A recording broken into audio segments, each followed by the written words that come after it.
thing. Oh, that game started. Here we go. Ooh, we got a good game here. We got a good game. Go. Gambit accepted is now playing against Dylan. All right. Here we go. Clock is ticking. King pawn opening.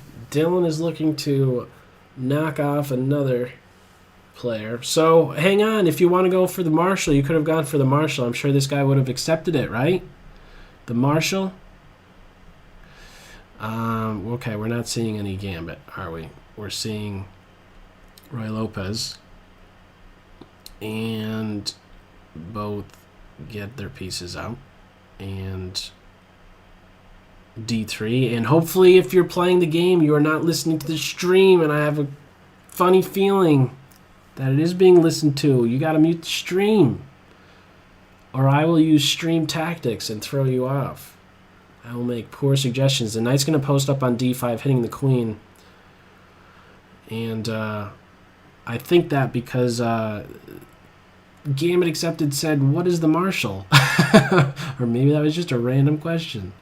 An unprovoked question. Okay, D4 is an interesting idea. Or is it? Opening up the position for these dark square bishops. Or the two dark square bishops. For the bishops. Okay, well, how do you assess this position? Let's see. Well, that's not a good start. The knight gets chopped up and the pawn gets captured, and this pawn is a monster. He's a monster. Opposite color bishop position. The bishop will post up on E5. If there's one soft point in the black position, it's maybe C7. Eventually being hit like this. I don't think that that's much of an issue. Do you just play B6 or B5? Pick one. Okay. Light square is weakened, but I think... What do I think here? I'm not so sure.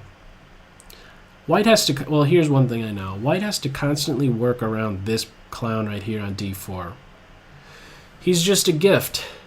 He's a big gift. He's passed. He's strong, and he's supported by the dark square bishop. F5 is very interesting.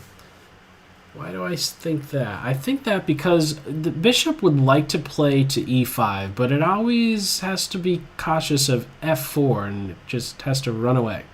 But if this pawn could play to F4 and the bishop could get to E5, then we're talking about some serious issue for white. F4 with bishop to E5 to follow, and this king is going to get mated. Is that too... Am I getting ahead of myself? F4 seems wonderful. But maybe white says, you know what? Hang on. Hang on. Because if F4 maybe will probably just E5, just to let this bishop breathe. This is a serious threat right now. F4. If F4 can be played, this is going to be a strategic crush. F4 should be played. This bishop... You cannot put a value on him. He's priceless. He's a monster. And this point of attack, C7, I believe is now easily defended. Easily defended. Okay, H2 is being hit.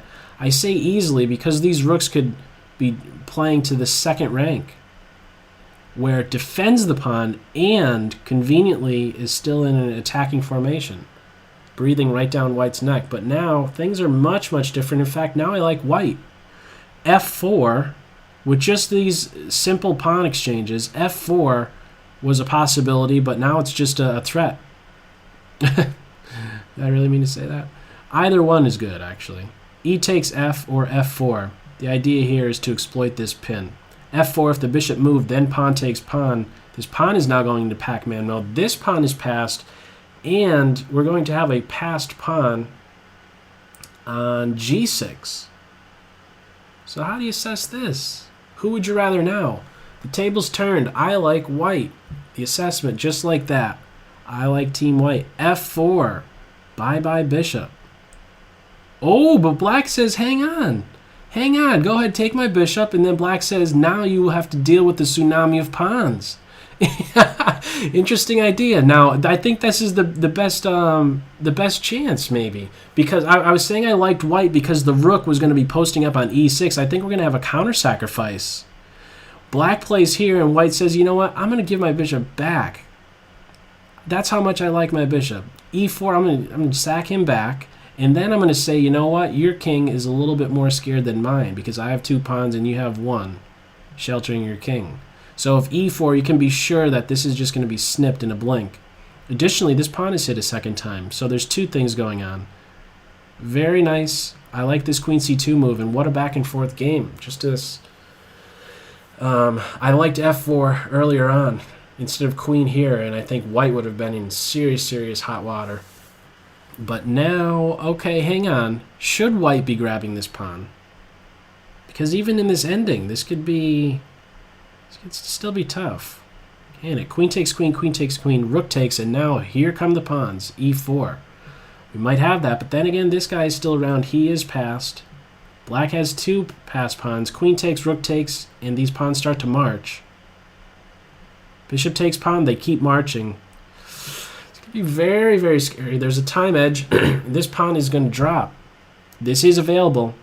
One might think it's not available because after the recapture, the queen is on this, but the recapture on e5 comes with check. So rook takes is there.